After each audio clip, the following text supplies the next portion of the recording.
Okay, I think this thing's working. All right, it should be working. Hopefully, it's not too loud though. Hello everyone, welcome to episode 5 of the Joe NXT show. Before we begin, we'd like to give out some little bit of announcements of what's going down. Season 1 of the Joe NXT show is coming to a close soon. We're actually at the halfway point now. We have 5 more episodes left to go before we go on a tiny hiatus. For those who are interested in helping on the Joe NXT show, please feel free to email us at thejoeatxtshow@gmail.com.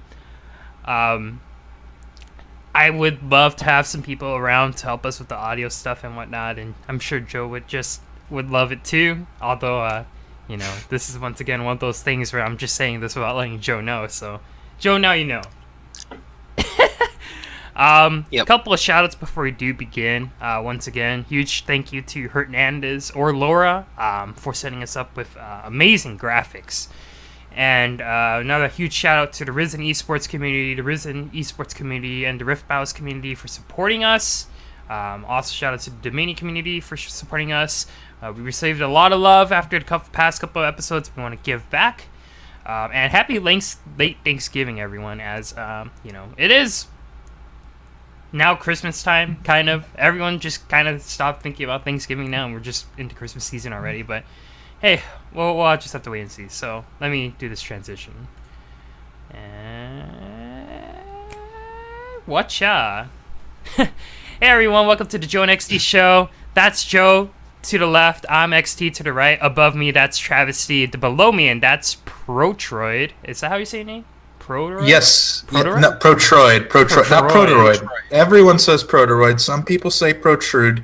Some people forget the second R, which is my favorite one, because it seems like it's like, hey, yeah, there's another R in there, but like I hear Protoid more than anything else, and like that's always a joy for me. Can I just call you Pro? No. Pro. Call him Pro. How dare you speak to me that way? Yikes, dude. Hello, everyone. This is episode 5 of the Joe NXT show. I am XT. That's Joe. We already did a little bit of the intro. This episode is going to be on the Taiwan Invitational, as many of you know. Just recently concluded around 10 minutes ago with MLGB taking the win over the Dream Team, I think. I'm saying that name right. Yeah, you're giving out spoilers. Yeah, yikes. Yeah, I was sorry. Dude, I didn't get to watch. But the Taiwan Invitational was an event that was first hosted by Compete League and then was taken over by Taiwan for the finals.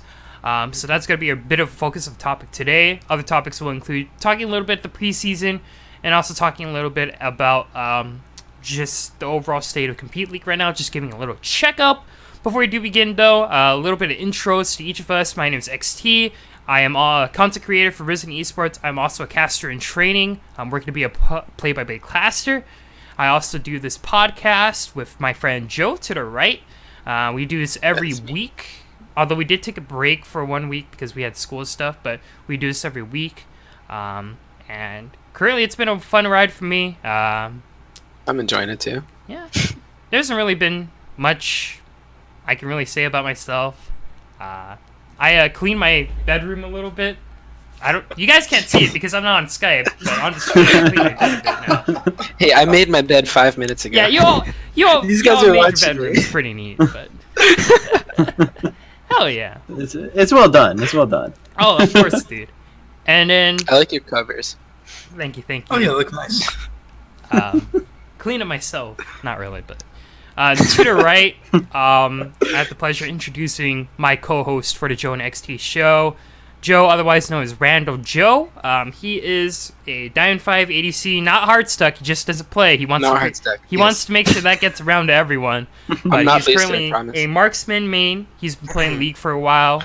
We met 3 months ago, and we decided to start this podcast earlier last month. Actually, we're almost hitting that 2-month period. Hell yeah. Hell yeah. Joe, what do you have to say about yourself?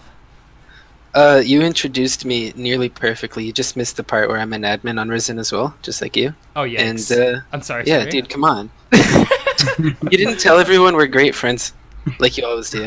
Oh yeah, dude. Did something happen?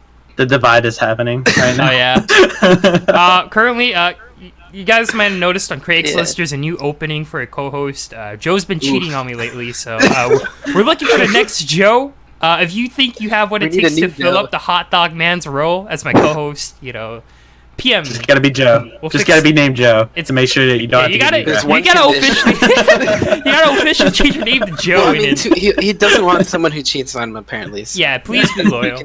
Please be loyal. Below me is actually a new guest on our show. He is currently a caster for Compete League. This is my first time meeting him, actually. And he seems like an overall cool dude. Travysty kind of just messaged me one day while we were trying to set this up. He was like, hey man, can I bring someone else to the show? And we're like, yeah, sure, who is it? It's like Protroid. And I'm like, cool. Protroid only joined our Discord server 2 days ago, actually. Or is it yesterday? You joined really late. Was it 2 days ago? Yeah, I joined I joined like 2 days ago. It was super late, but in my defense, I was doing some college stuff in my preparations for coming back home for Thanksgiving break, making sure I had all my work sorted. So I thought I joined you guys on like Sunday, right? And then Travis messaged me on Wednesday, or like, no, it wasn't on Wednesday. Yeah, it was on Wednesday, saying, "Hey, Protroid, I don't see you on the Discord. Like, where are you at?" I'm like, oh no. So immediately after I read that, that's the first thing that I did, and just a little bit of an update too, just because I like flaunting this title wherever I can. I am actually the head shopcaster. Hey, Lamau. I'm not just any run-of-the-mill. Do we? Yeah. I got kicked out. What the heck? You didn't get kicked. I'm not even done. Did you click on the other room? No, I didn't click on anything. Like, wait. No, I didn't click anything. I just got booted. I'm still here. You guys have permission to get in this Discord server. You can just move into the room. It wouldn't show up, right? Let's see. All right. Sorry, Protroid. No, it's fine. This is great. After being so rudely interrupted by Travysty leaving the room for attention. What a drama queen. It's a cry for help. Alright, Protroid. Alright, continue. We didn't know about you. I am the head shopcaster at Compete League. I have been working there for almost 2 years now, pretty much ever since our reboot that was our Season 0. And I've been, thanks to Compete League, all around North America. I casted our Season 1 finals in Denver, Colorado. I more recently casted our spring 2017 finals in Calgary, which I was sick as a dog throughout the entire time, and that was a very fun experience, I think, for everyone. Yikes. And more recently, I have been working on organizing the TCS, as well as all this other fun behind-the-scenes stuff at CL. Nice. Sounds like a blast, Protroid. Thank you for coming on to the show. I don't sleep. No sleep? No sleep. I'm sorry. I'm sorry to hear that, man. But welcome to the show, man. We're glad to have you. We're happy to have you. Thank you for taking your time off your busy schedule to come by and see us. And finally, this man was on our show, I want to say 3 weeks ago. He was on our second episode. And we've gone along pretty well, actually. We've talked a couple of times, but it's mainly the relationship between Joe and Travysty, besides me and Travysty, I think. But either way, this man is a caster for Compete League. He has also come on to the show once on episode 2. You can check that out on our YouTube channel, KYROXT291. Check that out if you have the time. It's a great episode. It's a lot of fun. This man also had the pleasure of casting for the Taiwan Invitational last week. I'm proud to call him one of my friends. This is Travysty, everyone. How you doing, man? I'm doing phenomenal, man. I'm the man that doesn't need much of an introduction. Besides, I'm the most must-see caster out there. Highest demand caster in the professional amateur scene of League of Legends. Professional amateur scene. I think I could challenge you on that. Do you have a morph suit?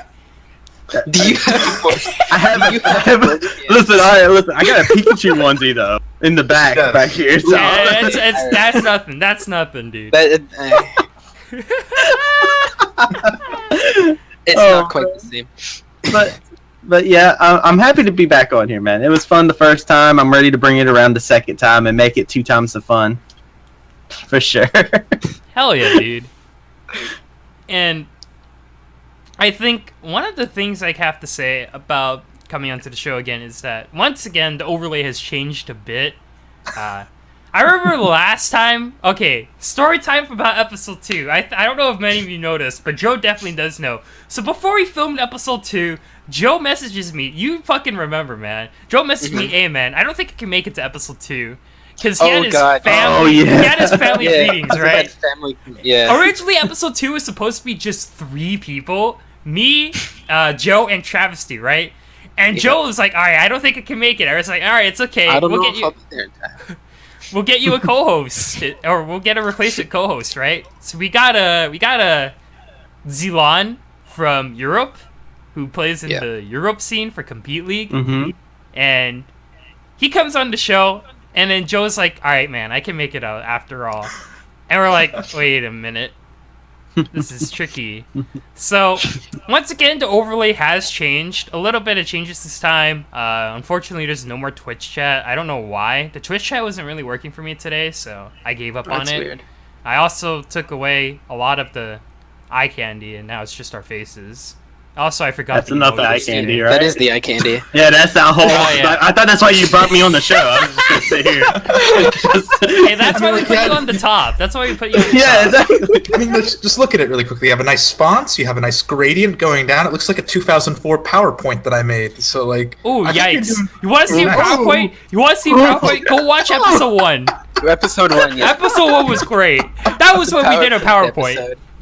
Okay, that's fair. That's fair. And before we begin, actually, sorry to really interrupt, but I wasn't really interrupting anyone. Thanksgiving was actually yesterday, and for those who do celebrate Thanksgiving, a little bit of shade to Joe, who is a Canadian, filthy Canadians. Excuse me. Thanksgiving is they just have a different Thanksgiving. Yeah, going to school. That was his Thanksgiving, dude. I was at school yesterday. Yeah. Oh yeah. But before we begin, we'd like to give a little bit of thanks personally from each of us. Just giving a couple of shout-outs to someone who means... Well, this is basically a Thanksgiving tradition for my part. That's going to start today at this episode after Thanksgiving. I like this tradition. Yeah. Let's do it. So, it's a tradition that's starting right now. Yeah. That post-Thanksgiving thanks. I have to give out a couple of shout-outs to a little bit of people really fast. Shout-outs to 5 of my best friends, actually. That would be Josh, Kenny, Philip, Calvin, and... shoot, I forgot his name. Oof. Josh, Kenny... I had this written down, and I closed the document. Josh, Kenny, Philip, Calvin, and... oh, God. Oh, no. Alright, we'll just stick with this 4. I'm starting to the 5th person. But Josh, Kenny, Philip, Calvin, shout-outs to you 4. You were really the reasons why that kind of pushed me to try this. Kind of stuff, and look at where we are now. I wish you guys were here to see this. I hope you guys aren't too busy. Shoutouts to Joe. You're on my right. I'm giving you thanks either way. Thank you. Thank you for being the first person to really, inspire me to try hard, I guess. I'm glad we clicked as soon as we met. Yeah. And I really appreciate the couple games played in scrims until I left the team. But I'm super happy that we met, and in around July, hopefully I can visit you and we could do a co. Dude, that'll be hype. That would be awesome. That'll be exciting. And also one last shout out. Actually, 2 last shout outs. Actually, shout outs to my family. Although I don't really talk to them as much as I think I would, and they don't really know that I'm doing stuff like this these days. I did get to see them yesterday. My family means a lot to me. I had a kind of a troubled childhood in the past, and if it wasn't for them for always being there for me, I wouldn't be here today. So thank you so much, Mom, my sister Eva, my mom Karen, my grandparents, Gong Gong, Papa. That's what we call them in Chinese, but you guys know now. Can you say that again? Wait, what? What was that? It's Gong Gong and Papa. That's what I call them, and I think it's Gong or something. Anyways, and one last shout out to the Risen community. No offense to any other communities out there, maybe to dominate the mini community, but thank you to everyone in the Risen esports community. Compete League, I love you guys too, but I haven't really been visiting as much. No, that's fair. Thank you so much. You just hate us. The Risen community, if anyone's watching today, I don't have chat open right now, so I don't really know if anyone's out there. I'm pretty sure there is.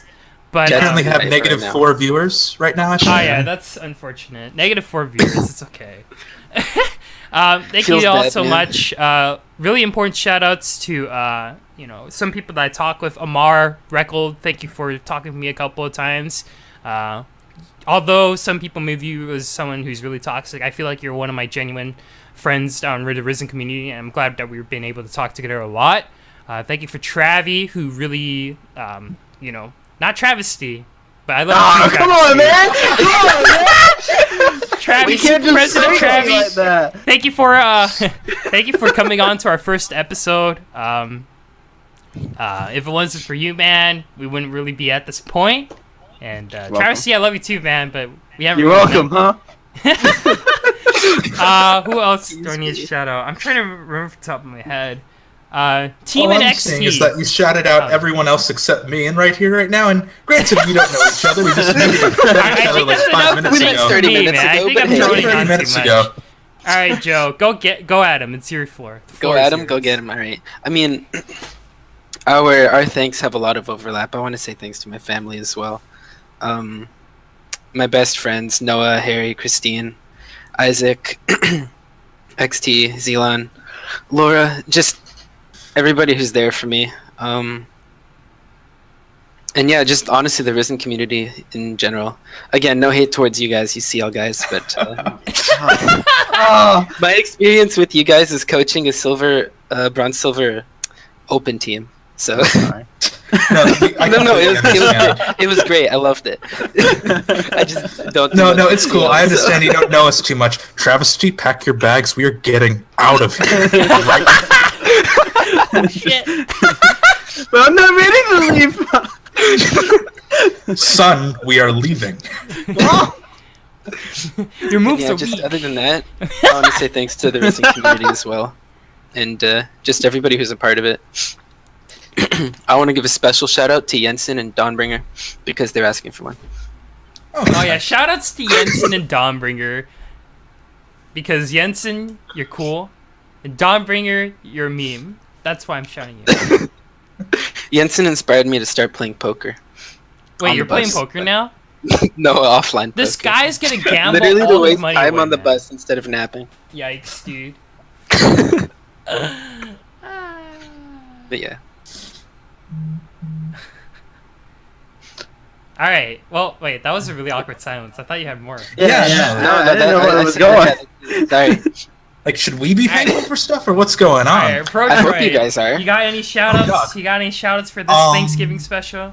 Geez, Thanksgiving, thankfulness. It's not like I just found out about all this like 2 minutes ago.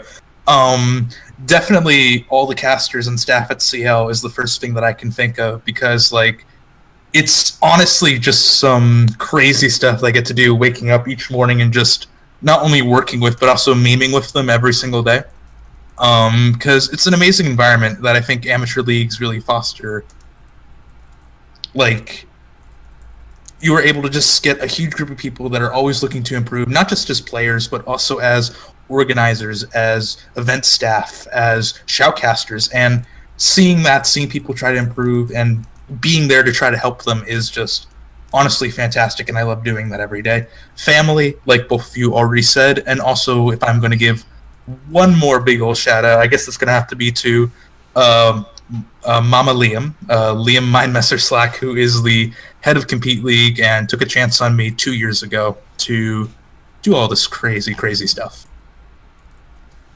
Hell Travis, I think that's your cue to go. Is it my cue? Yeah, I Travis. think so. Alright, Like, go. I think we're powering through these now. Go. They took Alright, up so alright. much time with Get their 'em. thankfulness. Fine. You know what? I'm thankful that everybody else is thankful for me. You know what I'm saying? Because Oh I'm the my hottest God. The commodity ego in this out man. there. And also, I want to go ahead and give a shout out to Donberg, because Joe did not seem like he was super into it. Come on, Joe, you gotta give him the power. You gotta power through it. I Give give him him some the power. power. This is Wait. Wait, Joe, what kind of He D-A-N-W-N-D-R-I-G. only gets. Oh, okay. Come on! This man only deserves so much power. No, it's.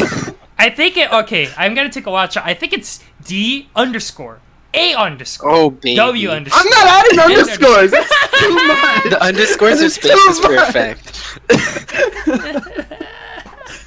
Jeez. I love you, Don. We're giving him too much power, man. Each It's of those okay. underscores I don't have to is a deal power with him spike. after this. Oh, He gets God, the you're power right. spike and he goes right to your guys' lane. Oh, yeah. So I'm just dude. feeding him and sending him onto my y'all's lane. It's not my problem Oh, anymore. classic. I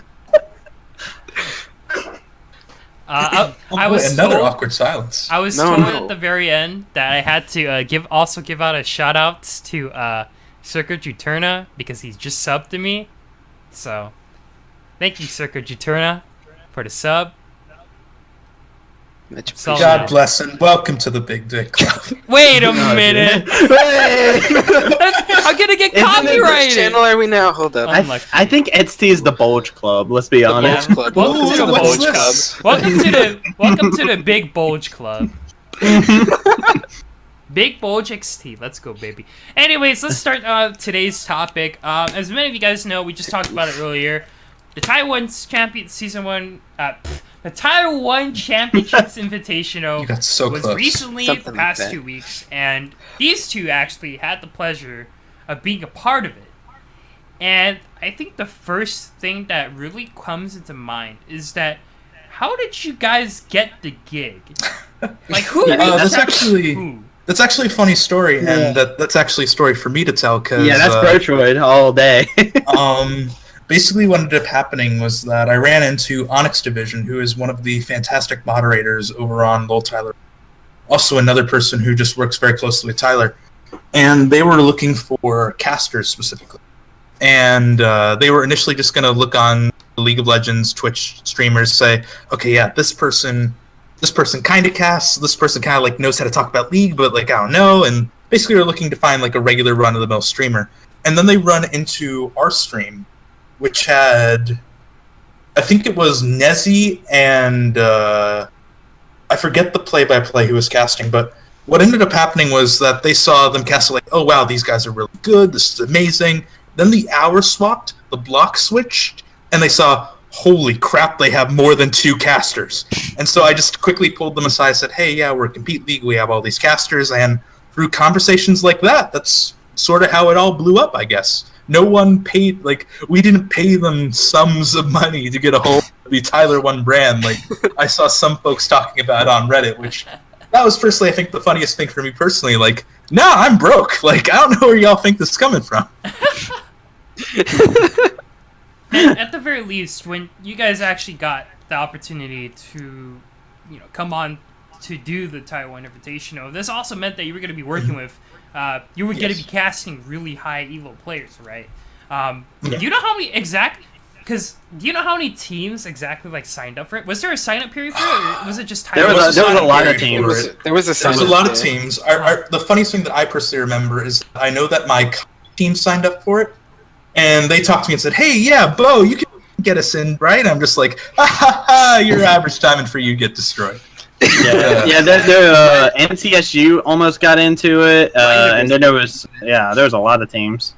Yeah, My university's basically, team was in it.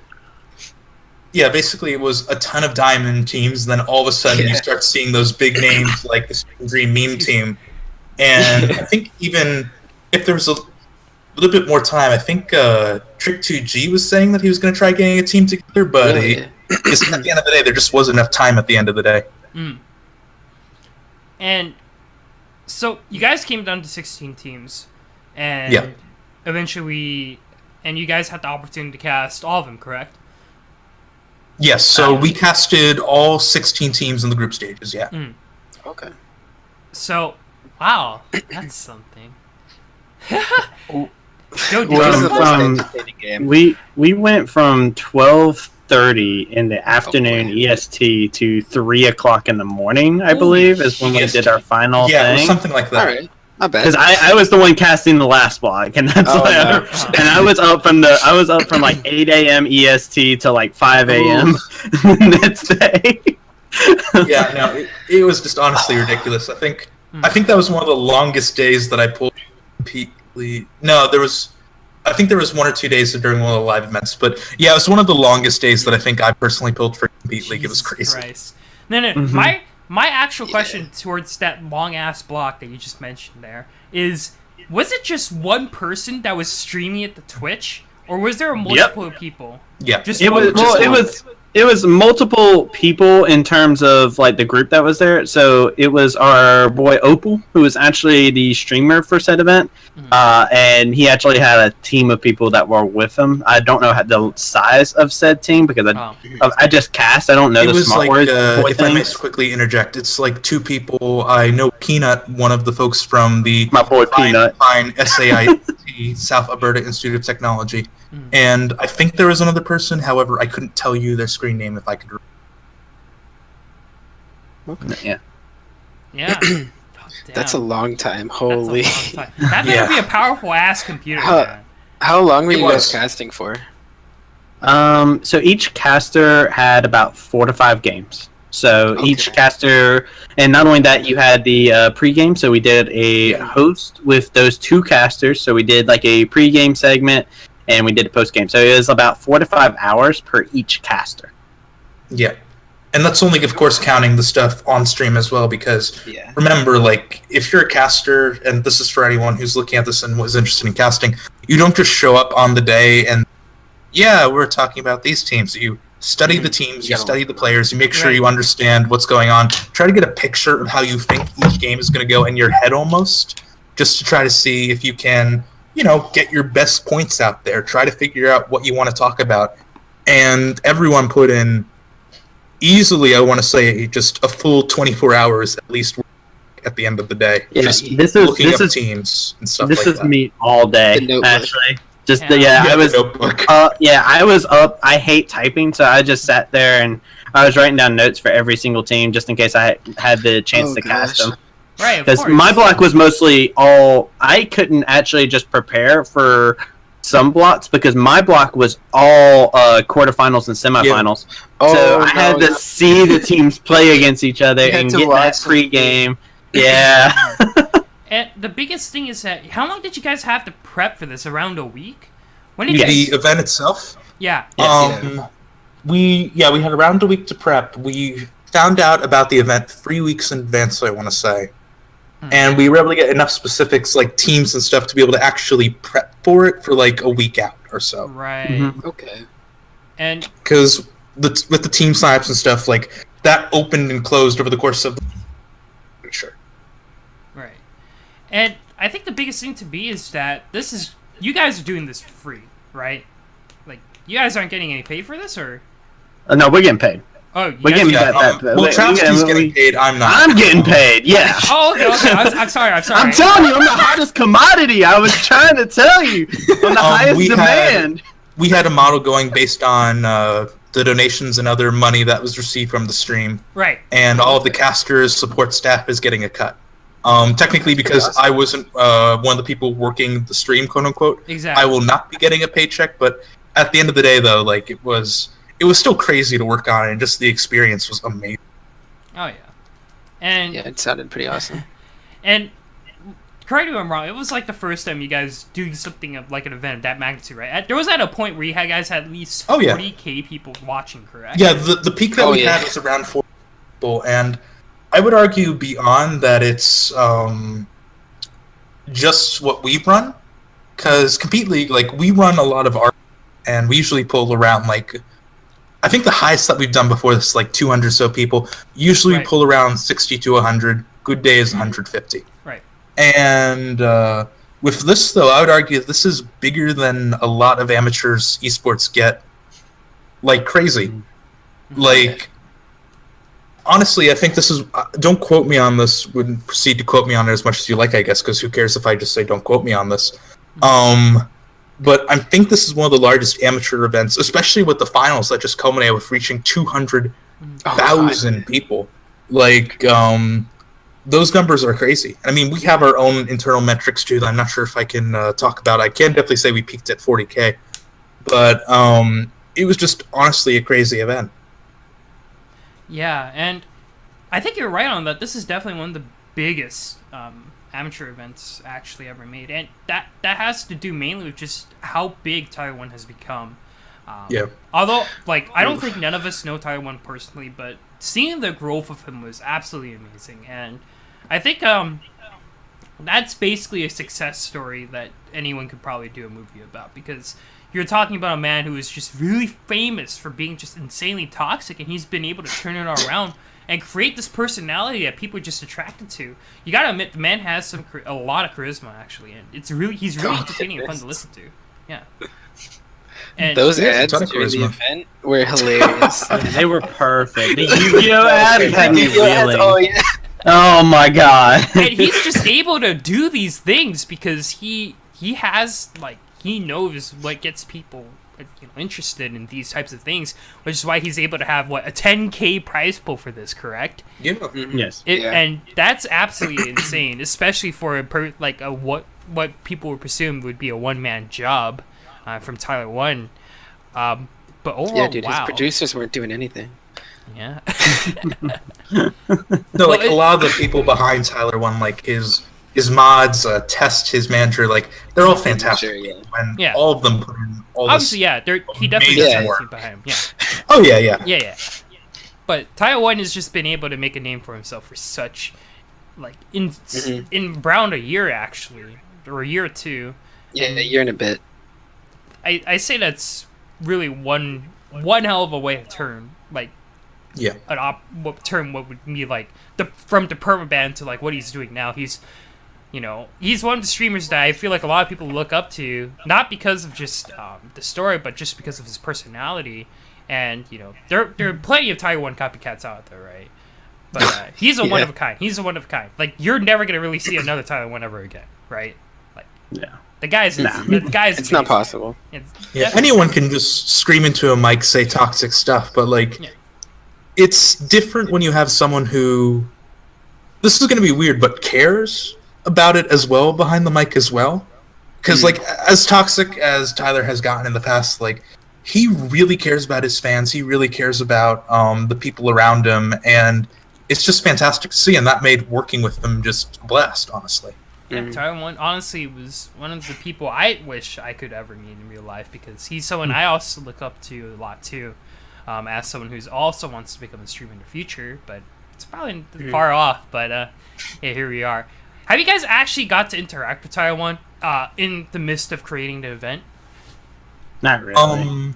Travysty Not for hasn't. me. I have like very, very little. Most of my interactions with him has been through middlemen and stuff like that. So, for example, the biggest one was during the group stages, we had the Tyler 1 logo put into Summoner's Rift, and for that, it was quickly going back and forth with between Onyx Division, just making sure that he liked it. And I think a really interesting thing about Tyler 1, or just basically character streams these days, is that personalities like Trick2G, Dr. What's his name again? Dr. Disrespect. Yeah, Dr. Disrespect, Trick2G, character streamers like that. They're able to pull this off because, I feel like they understand what it truly means to be entertained, I guess. And although you can't really entertain everyone, there is a possibility to entertain at least a majority. And those are the kinds of people doing it right. And I'm really happy that Tyler 1 has like kind of turned a new leaf, I guess, because he's been able to do so much. Not a lot of people would expect, but he's been able to do so much for not only just the League of Legends community, but for the Twitch.tv community, actually. And he's such a big figure in that now. And here he is. His cooking streams were so funny. Yeah, I loved his cooking streams. I remember. I couldn't watch him play League, but yeah, I remember used to the watch his one cooking where he streams. just like started a fire and threw in the pool. That was fucking. I don't think I've seen that one. Oh gosh. It was amazing. But yeah, like, wow, man. And it's just, when we met Travysty, when we met in 2 weeks, like, at episode 2, it's pretty crazy that now we're here again, you hearing that you actually casted for the Tyler 1 Invitationals, and man, that must be one of hell of an experience for you, isn't it?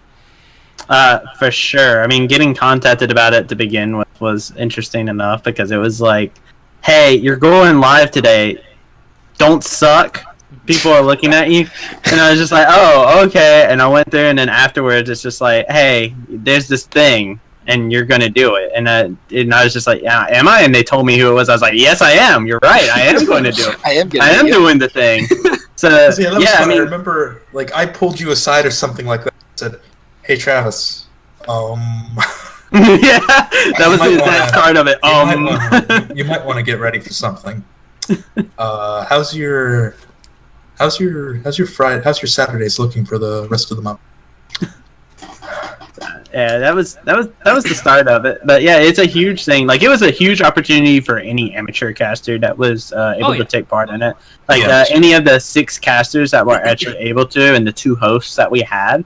I mean, you're putting your name out there in front of so many people, and I mean, you get to interact with so many different people. I mean, the tweets that were out there, the Reddit posts, there was a lot of Reddit feedback that I actually ended up receiving. There's a lot of messages on Reddit that each caster received, a lot of negative, a lot of positive. It depends on which way you look at it. Right. Well, it's the nature of the internet, you know? Oh, yeah. Yeah, it's just the internet. But it was really cool to be able to see. And I mean, even like some experiences like Captain Flowers, for instance, he actually jumped in and was just like, hey guys, this is something I feel like you guys should do. Like, he came in and talked to a bunch of the other casters and gave them advice. He came in and left some advice while I was casting and whatnot, and dropped some words of wisdom. So yeah, it was really cool to see. Not only did we get to see cast in front of such a huge audience, we also got to see that there were people like Captain Flowers that turned around and said, hey, I was an amateur caster a year ago. Let me hurry up and help these guys out because this is such a huge event. This is awesome. Yeah, and Flowers has been fantastic. I've had the pleasure of acting with him for around over a year now, I guess, where I was able to do one of his last casts before he went to the LCS with him, which was honestly a crazy experience, because you can tell when you're casting with someone who has experience, because it, like, especially as a color caster, because like Captain Flowers is a play-by-play. He knows how to bring hype. He knows how to set you up. Like, it makes things go smoother where you're like, oh yeah, here we go, and you're just like, oh yeah, you're right. Oh right. Yeah. Yep. So, like, all in all, it's just this crazy experience, and being able to talk with him, get his feedback, not only for previous casts, but also for this event, was fantastic. And actually did receive confirmation some of the things that I am allowed to talk about in terms of the numbers for the TCS. We had a peak of around 40,000 viewers. We had around 300,000 people, unique viewers. And around an average of 17,000 people total. And this isn't concurrent, yeah. Yeah, and this isn't including finals, right? This isn't including finals, though. This is just the Complete League stream. Wow. Just the complete. Yeah, that's crazy. And those are some 17 big ass numbers. Yeah. If you looked at the live feed at any given time, there's 17,000 people, an average of 17,000 people watching. I know how math works. I'm a computer science major. I will say though, having that many people when you're working as an amateur caster, that was so unnerving. That was probably the most nervous I've ever been before going live on a cast. I remember I actually went and started making new rituals to like calm down, because I have my own specific thing that I like to do before a cast. Whenever it's like a big major one, I always have like this way of calming myself down. This one I ended up like creating like 3 or 4 different things. There was actually a point in time, and I actually sat down in the TeamSpeak and I was telling my co-caster about this. I was like, there's something wrong with me. I started walking through my house, like every time I would get up to like get water, grab something to eat while watching, I was sitting there, I was casting everything that was happening around me. Like, so, like, the microwave was going off, and I was putting pizza in it, and I was like, oh, when the microwave is going to be heating up, it's going to go ahead and pre-warm up with the storm. Oh, my God, and the stuff was just popping, and it was just like, it was because I was so nervous, that was the only way for me to get my nerves out of my system. Yeah. Oh, yeah. And it was just huge, especially since I was the last caster. No, me and Shadow Visions were the last casters to go on, and we previously have to watch that, and we also had Twitch chat pulled up, and we were both just like, oh God, we're about to die. But then, hey, it's like I said, close Twitch chat, take a deep breath, and just cast. And like I said, you and Shadow knocked it out of the park. No. What kind of tell me that you had Twitch chat. Lots of stuff. Tryhard was one, I know for sure. I personally found. Okay, so real quick story, and this is partially because like I'm a computer science major with a focus in machine learning. I find this fascinating. Nice. So early on in the stream, we had Tryhard disabled, And around, I want to say, game 3 or so, we decided to finally start switching things. Say, okay, we're going to allow it to come in. So we re-enabled tryhard, and yet for another game or so, no one could post it, and we all had no idea why this was the case. And what it turned out was that because we were automatically banning tryhard initially, there was a machine learning stuff going on with how Twitch handles like automod and things like that. Automod was going through and automatically banning tryhards for us because we were teaching it to do it throughout the first few blocks of the first few games. They're evolving. Right. I've seen a movie about this. It was only re-enabled after we took it off, and like that was just a fun little experience of learning how automod works. I guess this is how the movies start, not with computer engineers or anything like this, but Twitch chat bots. Oh my gosh. And this is why I have This is why I have automod turned off. You are allowed to spam tryhard. Mm-hmm. Not allowed to. As much as you want. As much That as you begins want. the revolution. If there even is chatters in chat. The Twitch automod revolution. Just Twitch chats Please, everywhere being held against your will by automod. Oh yeah. Oh no. This is for a better. This is for the better. For a better Twitch tomorrow. Switch. If you bleed purple, you will. Oh my god. Sarah Connor's Let's Play series is starting to get a lot more awkward. I that right now. And I guess to kind of wrap up the Tier 1 talk, is there anything else you guys like want to get off your chest about the Tier 1 fiasco? Because, you know, I mean, the whole entire Tier 1 championship series or whatever it's called, TCS. Yeah. For me personally, I had a bunch of fun watching it. Oh god, that was so much fun. Are you gonna segue us into the breaking point? It was really great. Well, it was really great being able to see the preseason stuff in action by a lot of high-level people. Like, what are your thoughts on that? That was, I think, my favorite part too, because the timing of this was brilliant. Because that meant that this was the first time that anyone was going to be able to see this high elo environment where you could start seeing all the new runes going through, and it was just honestly a joy to watch. Because, like, you've seen people say it, like, there are now a few different ways that you can play each champion, and when you come down to it, that's really interesting, and it really rewards a lot of interesting gameplay stuff, which, as someone who's worked as a game designer in the past, it's really amazing to see. My favorite thing about it was just the fact that the day, I think it was the day before, we were all doing like our last bit of notes from the casters and stuff like that, and I was talking about some of the things I thought we were going to see, and I said Kleptomancy Fiora, and I got laughed out of the room, and I was just like, no, it's good, listen to me, it works. I was sounds Kleptomancy Fiora is just fine, and it got played, and the person won, and I was just, and he popped off too, and I was just, yeah, that was probably my highlight of it, is because everything that I called in the pre-chatter, where I was just like, yeah, this is pretty good. This is something that some people might do and stuff like that. Everybody was like, nah, dude, you're crazy. You're just a stupid, boosted play-by-play monkey. Behind you. Oh, yeah. And I was just like, I stood alone. I talked about the joys of Kleptomancy Fiora, and everybody laughed at me. But seeing a bunch of different things, like the electrocute that we saw from certain champions and stuff like that, I actually just really thought it was cool to just see that there were some difference in play styles and different people went different things. I think we saw Kleptomancy Fiora one game, and then the very next game we saw like Press the Attack Fiora. Yes. So it was. Press Fiora seems really good. It is. It's really impressive.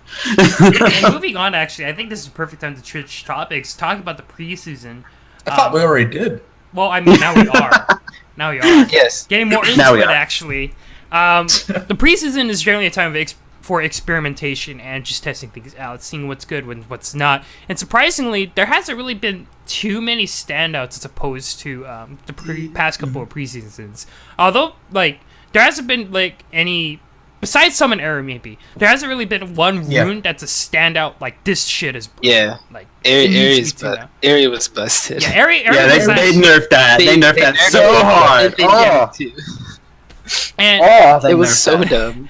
And overall, Champions 2, the changes were definitely felt. A lot of discussion about the bruisers who really got affected about it. Stuff like Renekton, Fiora. Affected or the shafted? biggest, I think the biggest points that I've heard people talk about, if we're just to focus on runes really quickly.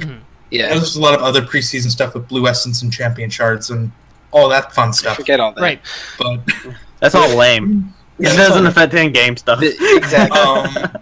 but like with runes, I think the main complaints and concerns that I've been seeing are there is no similar Deathfire Touch rune, and that's made some people concerned about the performance of champions like Brand, like Rumble, like Teemo, and stuff like that. Jin as well. So like something like that's been a little bit of concern. On top of that, some people are saying that Resolve is too much of a catch-all that should be split up into a bruiser and a tank sort of pages, which Riot's already said that they're open to adding more trees as time goes on. We don't know if that's going to be something like a preseason thing, a mid-season thing. Like, I don't see them adding a tree just like crazy. Like, hey, this is the Worlds patch, perfect time to add a new tree. Like, something like that. I mean, they did the Juggernaut patch. They did the Juggernaut patch. Yeah. That was a very You'd hope they interesting learned world. about that mistake. Yeah. Yeah, and I think on the topic of rooms right now, we talked about some Airy, and right now we're talking about the domination tree and whatnot. Some champions that you mentioned, actually, the DFT. Well, let's talk about the DFT replacement first. I actually think the fact that there has been a replacement for DFT, but it's not really just a single root. It's more or less just the whole entire tree is sorcery, and which, my opinion, is one of the. I guess so. Yeah. One of the more fun trees out there. Let's start with sorcery. Yeah. What are your thoughts on the sorcery tree?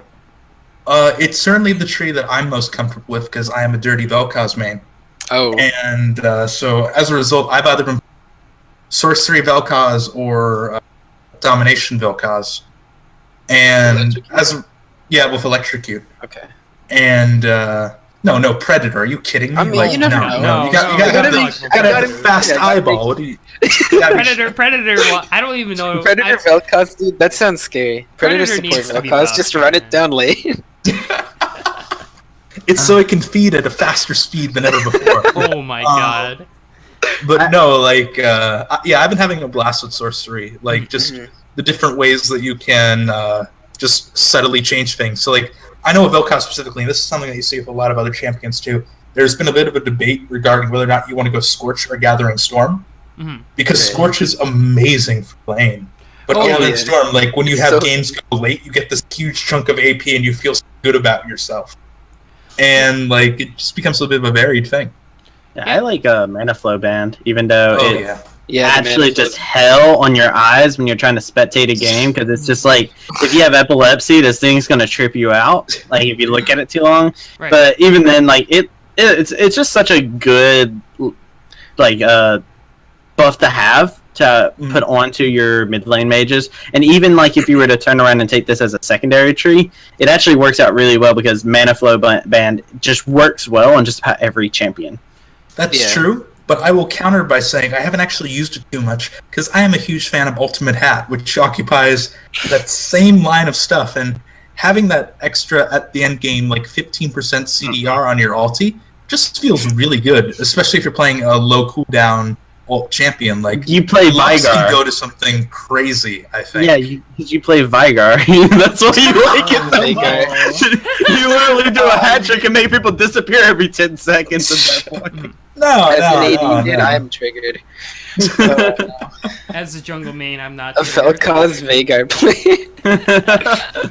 That's not like this. The cool thing about sorcery, I hate Fizz. I can't play Fizz. The cool thing about sorcery, in my opinion, is like a lot of options that we had. I think one of the popular discussions right now is: do you take Mana Flow Band or do you take the Ultimate Hat? And both definitely has their pro and cons, right? I think for the long run, a lot of players are preferring the Mana Flow Band though, because usually generally the early game laning phase does has its impact, especially as a mid laner. You need that mana, right? And you want to stay in the lane as much as possible so you're able to get those early buybacks or early buys, right? And having the Mana Flow Band really does help with certain amount of cost. I think some champions that do come into mind. It actually helps fantastically with the mid lane, just because if you don't have Mana Flow Band, you're basically just trying to time your back so that way you can get some kind of mana regen item, either a Lost Chapter or a Catalyst of Aeons. And if you don't make that back perfectly, you're at a huge disadvantage. It feels so bad. Yeah, there's only one champion that actually doesn't deal with the mana flow ban that well, and that's Lysandra, and that's just because of how her passive works. That's the only one. Yeah, but that's like the only one that I can turn around and be like, yeah, mana flow ban might not be my best option with Lysandra. Hey, do you want the idea. Do you have a Lysandra passive and then a Lysandra passive? No, because it did just count as 2. It's a wasted spell. I don't want it. And we've been talking about sorcery as a primary tree, but I think sorcery is actually one of the best secondary trees you can get right now. Yes. Because it does so much for your laning. With the ability to have Mana Flow Band and Scorch being the popular combo, because Scorch just that extra base 25 damage with does it have AP scaling, or is it just base damage? On Scorch, no, it's just base damage. It's just base damage. No, it's a lot. It's a lot. I'll check right now, but I'm pretty sure it's base damage. Yeah, I think it's base damage too. I think you guys are right. And Mana Flow Band, mainly because of just, it just helps so much in lane. I think the 2 popular lanes you see that secondary tree come out would definitely be mid, and also ADCs. A lot of ADCs. Some dimension would be Israel, Ash, Varus, Misfortune. I mean, I talked about domination. With that, I go with the sorcery tree just to get the AP, and also to make sure that I'm getting either Ultimate Hat or Mana Flow Band, that I'm getting all this other stuff. But if I'm playing sorcery as my primary, I feel like there's so many different options I could go into where I can go for domination for the secondary. If I'm afraid of my enemy laner, I can go tankier with Resolve, or more commonly with Vel at least. I've actually been going precision because the combination of coup de grace and Triumph. Triumph is just absolutely fantastic. So good. Yeah, Triumph is something I always take because I'm so aggressive whenever I play. As an ARAM, I do some monkey plays. I need that. You're talking about ARAM? My speed? Yes, let's go. As an ARAM one trick, I'm sorry. All I play is ARAM right now. Precision as a secondary is the most broken thing you'll ever see in ARAM, especially if Triumph is so dumb. Triumph is so dumb on that map. So good. It's insane. It's dumb. The only thing that would make it better is if you were also going tree, so you can get the so you can get the I forget the name of it, but the boots rune, where it's just like no boots, but every time you get a kill or assist, it goes down by 30 seconds from 10 minutes. That's a fun one too. And as a result, I've had ARAM games where I get boots at 3 minutes in because the first minute or two was just so goddamn bloody. Speaking of inspiration, I think. Yeah, speaking of that boots, let's talk about the inspiration tree. And I think now, the inspiration tree is by far my favorite tree, but not the most powerful one. It's not. Is this just when we talk about kleptomancy for 5 minutes? Or what oh my god! Well, kleptomancy is so good. Before we talk about kleptomancy, I think a lot of people know about kleptomancy already. Let's talk about the other 2 that got shafted by kleptomancy. Let's talk about. Well, okay, so let's talk about them quickly. Yeah. Okay. Oh, wait, you want to go first because you said your opinion, and I feel bad for. I want to start by talking about Unsealed Soulbook, and before the whole entire review of the whole entire precinct tree, I remember seeing the discussion boards about the rune itself. A lot of people being like, "This shit's so broken. Everyone's gonna take it, right? It's so powerful to change your summoners, but it's not really that powerful in definition." I feel like a lot of people overrated it. Yeah. It's. This is actually an interesting thing where I think this was actually on like a Beyond the Rift episode where they grabbed the Runes Reforged team and they were talking to the developers, and there was a thing that was going to be Unsealed Spellbook back in the day, but it was like Summoner Roulette or something like that. Something like that, yeah. And it would randomly give you different summoners and stuff like that, and I thought that was just like the cool, it basically is Zoe W. They just said Summoner Roulette, bad idea. Let's just put it on a champion. But yeah, I think Unsealed Spellbook is like one of those things that's difficult to balance. I think it's at its best where it's like it's something that you can pick just to troll around and have fun with, but it's not something that would be taken seriously. I don't think. I've seen some interesting stuff with Unsealed Spellbook. Some mid laners, if you want to do something, can take teleport on in the early game just to make sure they can get back to lane and base, and then switch out to barrier or something like that, more defensive. But like other than that, like Unsealed Spellbook is just, it's so niche, and I don't think any champion really nicely fills it right now. I mean, sorry to cut you off there. Well, we were just talking about Zoe really quickly. She's performing well. It's just I can't wrap my head around her E. Like It's I like the inner. It's so good. Zoe is like one of the most annoying things. Really I've shaky ever about seen. picking it up from the random minion ones. Like when a minion comes in and goes, "Hey, here you have a teleport." That's where I start getting a little bit shaky.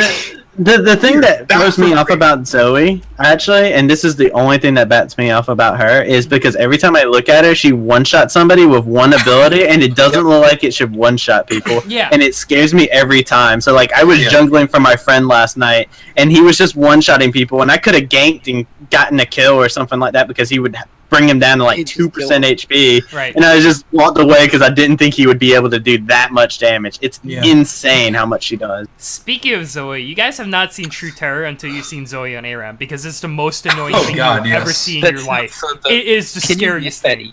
Can you missy? Like, That's a good question. is it possible? Is it possible to miss your E? It's like you can't. There's no way you can suck in ARAM with Zoe. Like, there's no way. It's a straight line. There's no inconceivable way you can miss your Q unless it hits a minion. Because it's the easiest map in the world for that. I've seen a couple games on ARAM with Zoe where she's just completely trashes. She's basically, like, the most, like, she's basically Nidalee 2.0. Well, it's on also, you gotta remember, Zoe is still new. People are still Oh, trying yeah. to learn how to play her. And This figure is it out. ARAM, by the way. This I is ARAM, not guarantee. SR. Oh yeah, I know. But if you even look at ARAM, like when we get to the point where people are starting to really figure out Zoe, and like even when you're in ARAM and stuff like that, I mean, you still have an idea of how the champions work. So, like for example, the few Yeah. ARAM games I played today, I got Tarek and Maokai, which Oh, boy. tanks are my guilty pleasure in League. So like that was a blast. But Right. even though I am by no means a Tarek or a Maokai main, I understand how each of them work and I can play them Right. effectively. Zoe, even though I'm not a Zoe main, I still have no idea how she works because she's still so new. So like, well, I'm starting to see some of those interactions, just like how I'm starting to see some of those Ornn interactions that are so cool. Yeah. It just takes time, even in an ARAM level. Oh, yeah. And I think the fun thing about Zoe is that she has an insanely high skill cap in order for her to be good. And I feel like so, yeah. she's also going to be up there in like the popular one-trick area, you know. She's already Oh god, sure. Zoe has a Wentz is gonna be really so big annoying. fan base, for sure. I have somebody who already renamed themselves Cyberpop Zoe. Like they grabbed that name. As soon as- Fantastic. Yeah. we at Risen Oh have god, also the Risen seen names. a lot of Risen Zoes come out. on We have the a cute channel. Zoe. Ooh. So, Yeah. And, I know that we have I a can't joke think of going any other around ones right that, in one of my friend groups that I have, like they made Ornn for one friend, they made Zoe for another, Elkaz was for me. So like now it's all full circle, I suppose. yeah, here we are now. Speaking of, all right, so back on the topic of preseason. Actually, we talked a little bit about inspiration. Yeah, we zoned off topic again. I'm sorry, everyone. Zoe That's came because out. we weren't talking about kleptomancy. Gee. But we Yeah. still got another keystone that we haven't even talked about. Which is best Glacial keystone, Augment. man. In my opinion, Wait, I'm so sorry, Glacial Augment. I can't I'm use so it. sorry, Glacial. It's so Yeah. good. And I It's so can't. good. I can't use it. I've It's heard. so good. Wait, what? I've never used it, so I I have don't know. never used I've it. only I used probably it will on- never let me- will. I've Let me used it tell on you. Teemo, that's it. Look, no, it's one of those keystones you can actually take on Fiora. Okay. And I think Fiora. it's so good on Fiora, man. You just run people down. There's no escape for them. It's I've just heard Glacial something Augment's about- I actually had to go against something very unique actually like a couple hours ago when I was playing a couple of games with some CL players. Right. And we went into it. I played top lane. I'm like, all right, I'm going to play Galio. They locked in Teemo jungle on the enemy team. And they had Yorick top, which I was just like, all right, well, I'm not going to have a great lane. You're not to face. playing League Right. today. no. Yeah, Yorick versus me is not going to be fun. But Mm. Teemo jungle, that's a little weird. We come back up. I go back up to my lane. We did an invade. We got first blood. I go up to my lane, and there's a Teemo that's invisible inside of my brush along some of this Yorick. And they both have glacial augment, so they're Oh, both no. constantly slowing me. Oh, with- no. And they both rush ZZ Rot, and it's just Oh God. it was a hell That is that I so never knew existed. Oh my gosh. You're hilarious. supposed to be the one that builds CC Rod and just. I was playing Galio, man. I was Oh wait, I thought you were playing Yorick. Yeah. no, he's I playing was against the Yorick. I'm playing Against the against the Yorick, right. Yorick, and I'm just like, geez, all right, so I don't play Galio versus Yorick. That's not a fun lane for Galio. And then Emo shows up and says, "I'm going to make this lane even less fun." So, but yeah, Glacial Augment. I think as other runes are getting balanced, Glacial Augment's probably not going to get touched, and Glacial Augment's actually going to be really good. I think, yeah. Like, just even though I was like joking about it, I feel like Glacial Augment's just going to be something that people need to take time to understand how it works, and also just to see it in its own light before it gets to be anything too crazy. Yeah, I don't think it's going to get buffed or nerfed, though. Maybe a buff just to say, hey, remember this exists, and that's it. Yeah, I'm not going to be too quick to judge on that. I remember Storm Raider Surge when it was first released. Not a lot of people were taking it, but towards the end of the Season 7, all millions were taking it, you know? Yeah. So it could be one of those dark horses in runes. For me right now, it's just not appealing. I feel like it's kind of bland. You guys feel differently about it. I've heard good things about Glacial Augment Gnar. Yeah. Yeah, I've run that before. That was like it's the good. first thing that popped up to everyone's head. Man, a frozen mallet?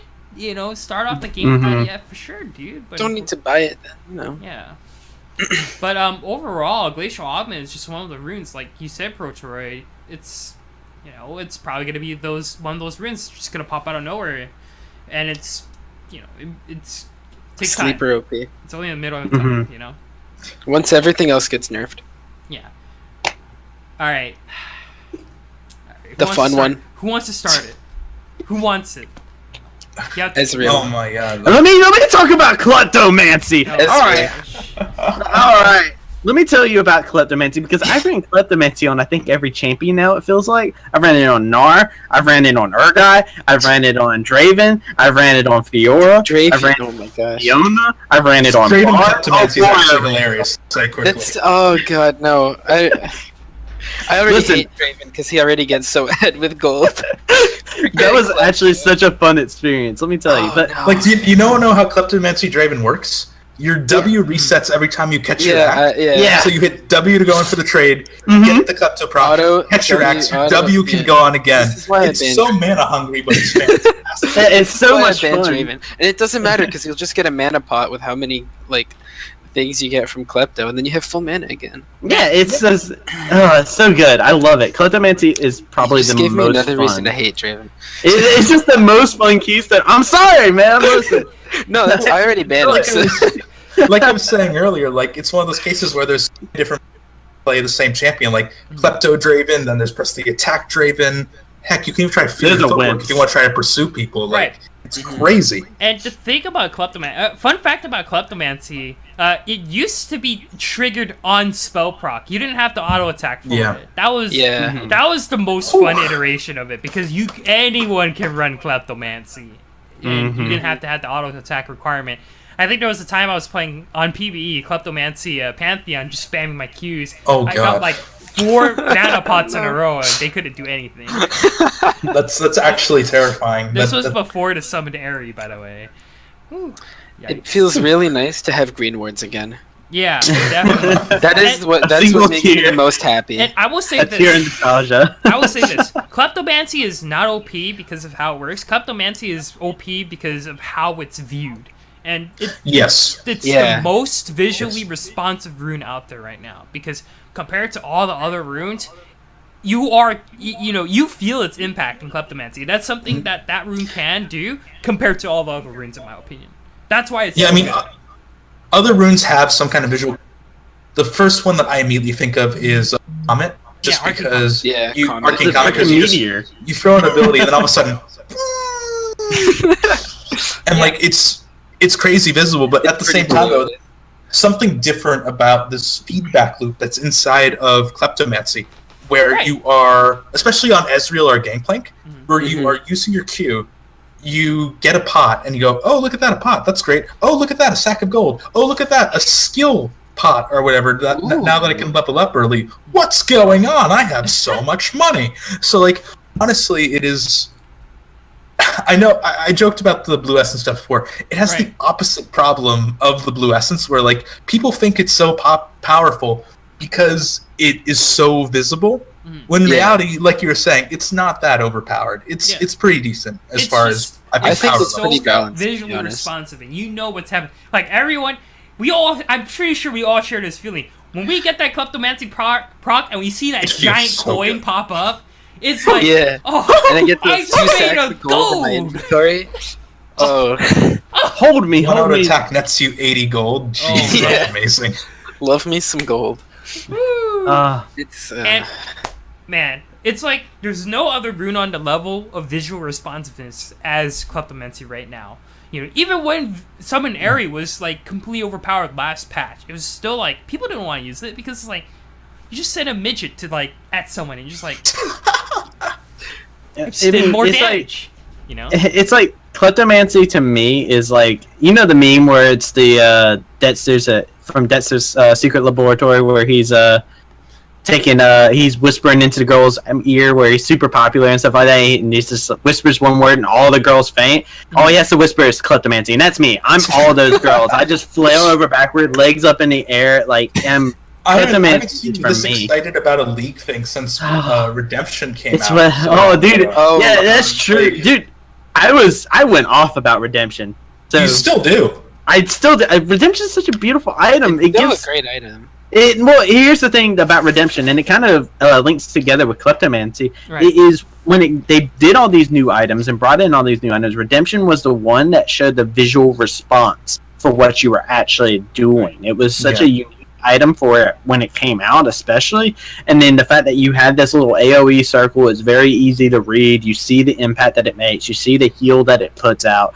It was such a big thing. So, I mean, a lot of people made fun of me for rushing Redemption on every champion. But, Right. you know what? I did it! I did Redemption Travysty, you're playing Jinx. What are you doing? I did do Redemption Jinx once. Yeah. That was I won that I don't game. think I was in that game, but You've heard stories. I heard the Legends. stories. Jinx Yes. has a slow, she has a snare, viable support.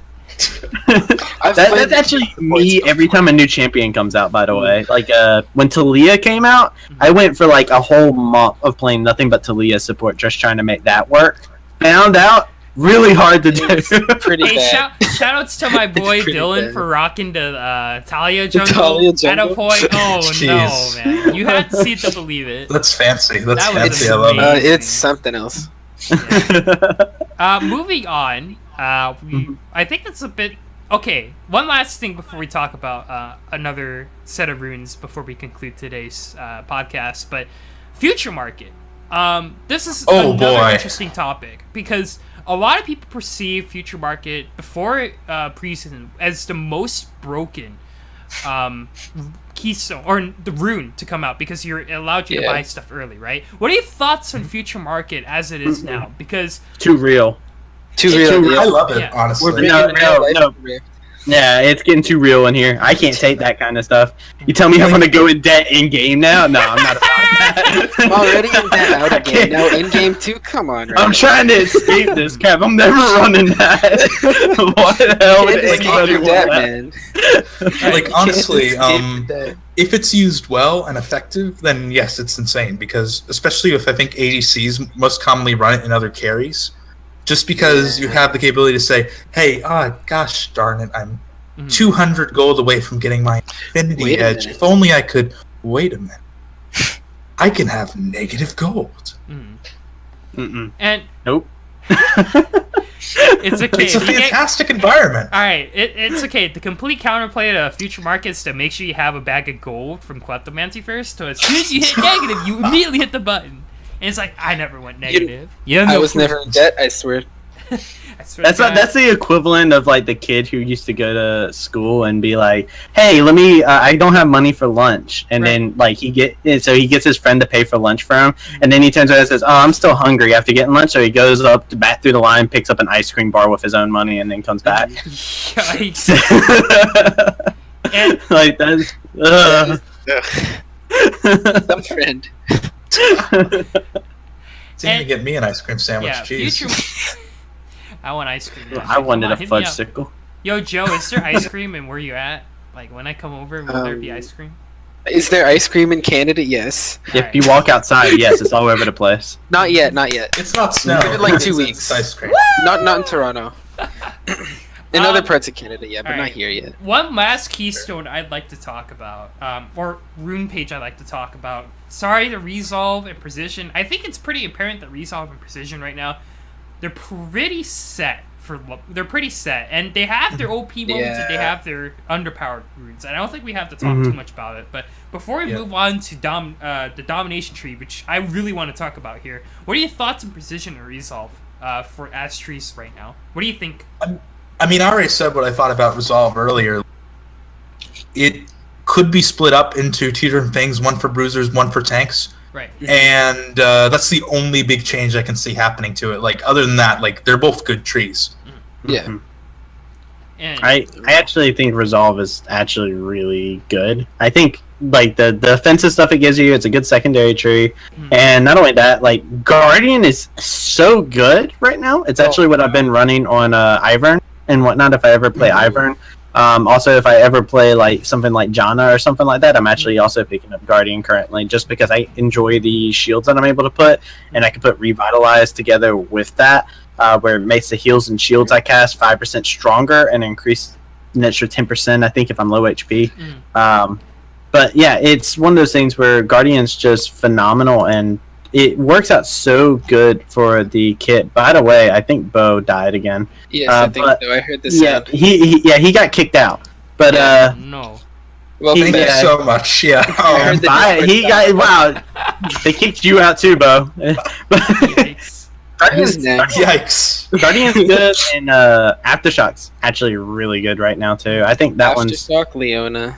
yeah, like Oh, boy. Aftershock. I actually ran Aftershock Poppy the other day, and that Ooh. was so oppressive. I was just like, oh my god, is it back? Is it time? That sounds so scary. Aside from that Aftershock, game I played earlier. I think the main problem with just both those trees is just it's so visually boring. Like Yeah. they're good. I'm not Yeah. taking that away from them, but it's like some Even grass You feels need more Even eye grass, candy, is what yeah. you're saying. Grass Yeah, used to grass be feels so more satisfying. underwhelming than what it did last time. Because at least Yeah. last time I felt like I was hitting grass and I knew it was coming And you out. see the little green particles. Yes. Now I don't see that anymore. Yeah. The little green nut that you get whenever Yeah, the little green Yeah. nut. Yeah. Honestly, like, I feel Nut like they're jam. the keystones are supposed to be this huge different change about how you like play the game and stuff like that. I feel like they should be able to visually represent that as well across everything, because like, I mean, you can visually tell about everything that's inside of the inspiration tree. Right. Kleptomancy, we already talked about a ton. Summoner spellbook, like, you are physically changing out your summoner spells, and it's crazy. Maybe not the glacial augment, just because it's hard to represent as slow, I guess. I mean, Rylai's does a decent job of it, but you can't use that same exact particle effect. And yeah, like other things too, like Electrocute has a decent effect on it as well, although again, like you're saying, it's not as visually impressive, I would And say. speaking of Electrocute, let's move on to the final tree that we're going to be talking about. Domination. I have a huge problem with this tree. And that huge problem is that there's Zombie World, there's Ghost Portal, and there's Eyeball Collector, but everyone takes Zombie Ward. In my opinion, Zombie World is the worst, like, feeling, Ooh. the worst keystone that you have to take because you have to take it. It's so Oh, yeah, good okay. as a jungler, as a jungle mate. I hate that Oh, yeah, keystone. as a so jungler, I hate that rune As so a much. jungler, yeah. Yeah. I was gonna say, like, what are you talking about? Like, Ghost Poro is fantastic for I really like supports Ghost and stuff Poro. like But that. as I a really like jungler, this for an ADC, Yeah. to be honest. right now the jungle meta is pretty straightforward. You're really taking a lot of those snowballing champions such as Lee Sin, Kha'Zix, Kayn, J4, stuff like that, right? And the biggest gripe I have with Zombie Ward right now is that it's in that same position as you would look at, you know, not in the same power, but it's the same position as the Runic Bulwark jungle meta, and then the fucking the one where you got health for every animal you killed. I hated those two metas. And we're back at it Shame for again the ages. because junglers are now once again being forced to take a specific mastery because it doesn't work on anyone else, and that is Zombie Ward. And the biggest gripe about it is that it's so boring to use. I love Ghost Portal. I love Eyeball Collector. Those two are actually the most fun masteries I can take. It's just that I'm forced to take Zombie Ward, and I hate it so much. I don't know how you guys feel about it, but as a jungle man, I hate Zombie Ward so I much. could definitely see where your grief is coming from. Because, like, yeah, as on every other role, like, have a choice. Where meanwhile, like for Eyeball Collector, I mean, it gives you a good chunk of AD, and as you said, it's really fun to use. Right. But it's when you are invading so much or getting invaded, it's really nice to be able to flip that vision to your side. Right. And as for Ghost Poro, I mean, we all know that. Shout out to Ghost Poro. We already know that. Braum has a special interaction to it where his Ghost Poro also has a mustache. So like, I feel like that's all I need to talk about with that. It just makes the runes so much better. Yeah, I do think it's like Ghost Poro is actually kind of unique in the fact that it actually like Zombie Ward. Why would you not take the Poro one? Of course, like that's kind of like what Ed Steve was talking about. There is like, why would you not take this?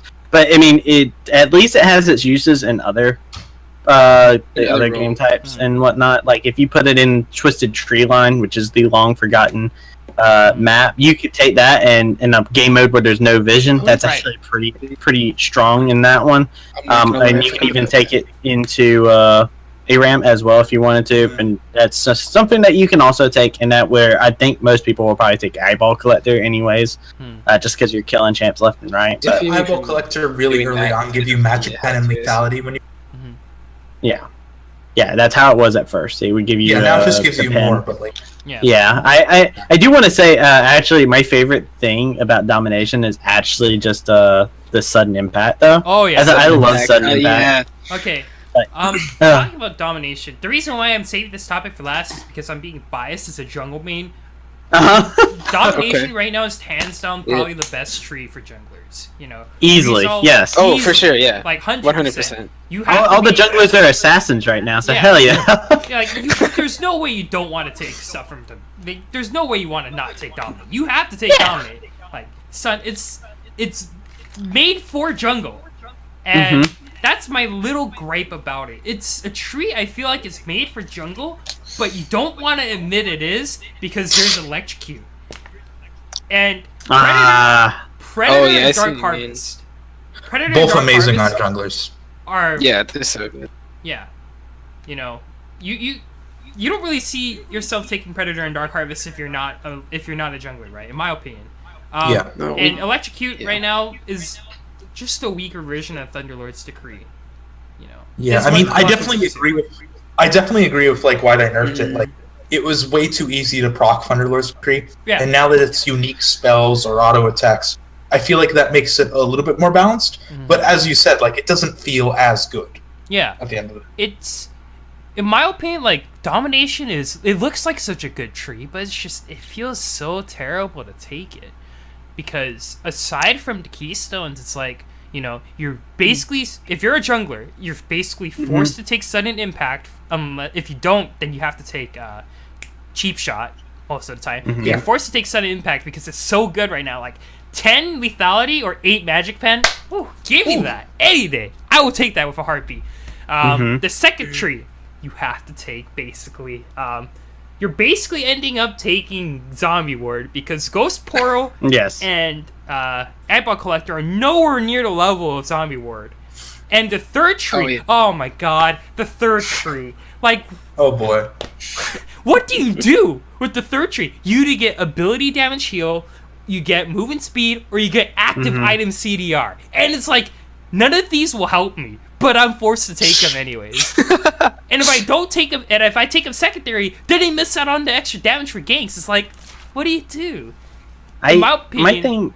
Yeah, sorry, Travis. Yeah, I just want to say I kind of share the same opinion as you as well here, because it's like I look at every single bit of the Domination tree, and it seems like it would be really cool when I first looked at it. I was like, oh, this stuff looks like it could be hella good.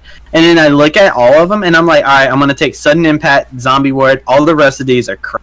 Like, that was my opinion looking at them. It's just like, I love the keystones for this. I actually have some fun keystones. Like, Predator is so much fun to actually roll around with. I actually used Predator Rammus the other day, just because I wanted that extra move speed for the games and whatnot. And that was so much fun, but it felt so bad because there's no good options in terms of runes inside of it. Like, there's 2 good ones, but if you're playing Rammus, or even if you were to play somebody like Hecarim, and you look at Hecarim, you go, oh, Predator. Oh, Yeah, buddy. Spicy. Oh my god, give me that. And it's like you're going to be forced into taking 2 runes, basically, and then the other ones, it's just like, man, what, They're just what like, do you well, really yeah.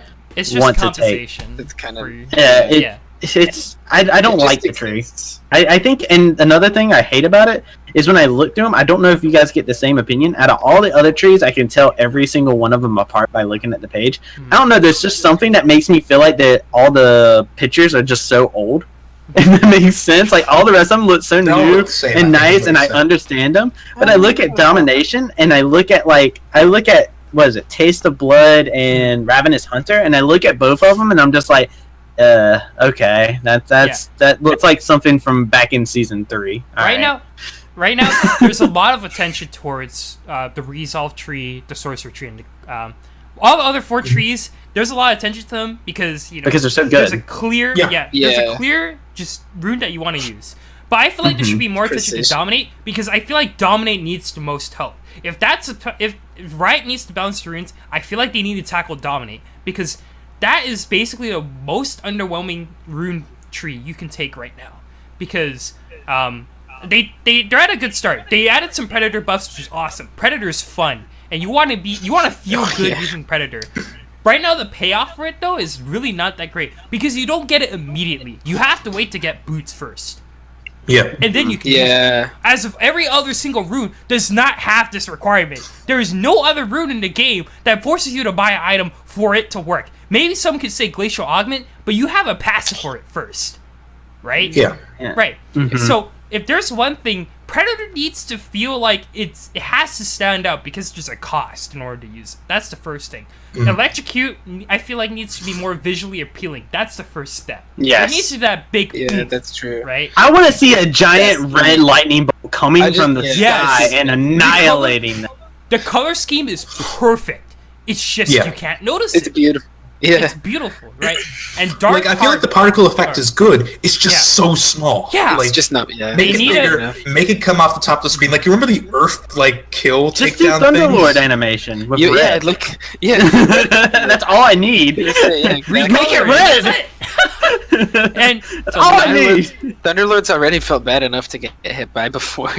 and we didn't talk about this one though, but Dark Harvest, I have 2 gripes about it. Souls need to be more visible. I cannot see souls for shit. Like, when you kill something, you barely see it. It's this really translucent red little shitter that just floats, and you can't see it, and you have to assume Welcome you pick to it up. every fresh main for the past few seasons, I think. Yeah. Yeah, it's like it's the Those Thresh souls are Soul, hard to see. but it's a lot poorer to use. And 2, Okay, that's English. yeah. And 2, you have to figure out a way to differ from it from Electrocute, because, not gonna lie, Electrocute and Dark Harvest, they're basically the same thing, except one infinitely scales, but it's a lot less satisfying to use, right? Yes. I think there needs to be a definite difference between the 2 runes of Dark Harvest and Electrocute, and. Yeah. Right now, you just take Electrocute any day, because there isn't really that definition of a farming jungle right now, because there's really no incentive to do There's that. just no time. Yeah, there's no time. You want to go. You have to snowball. Dark Harvest needs a little bit of help. What would be like something that you would think of? Because like what I would think about for a Dark Harvest is probably like a red aura or something like that would just like pop whenever you actually get into like a fight or something like that. So maybe give it some sort of like an aura or something like that around you or your character's weapon, around their hands, something to show that they're empowered by this aura. Because that's the thing about it, right? You're collecting souls and whatnot. So I feel like an aura is the right response here to show that, hey, this Kha'Zix is about to jump on you and burst you down because he's collected quite a few souls. What I want to see, this is like a far off prediction, but this is something this is my idea.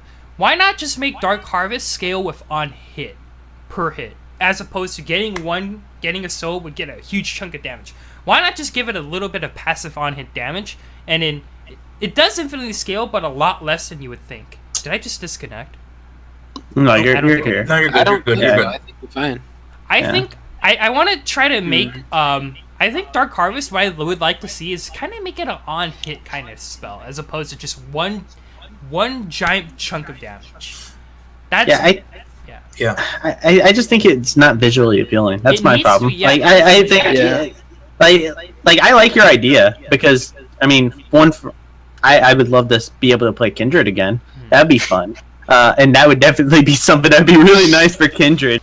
But yeah, I agree. Like it could do with like a small buff, but I still feel like one of the biggest things with the runes in general is just the visual appeal of certain ones. And I think in the domination tree, nothing gives you a visual appeal. Like the only one that you can really say in there is Predator, and that's just because after you channel it and you sit still and channel it, you can tell you're going fast at that.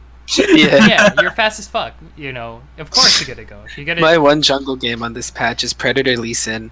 It didn't go well. No. But it was hilarious. No, it was awful. It was awful. But hey, all right, everyone. It was so much fun. I have an the announcement. blind monk moved too fast.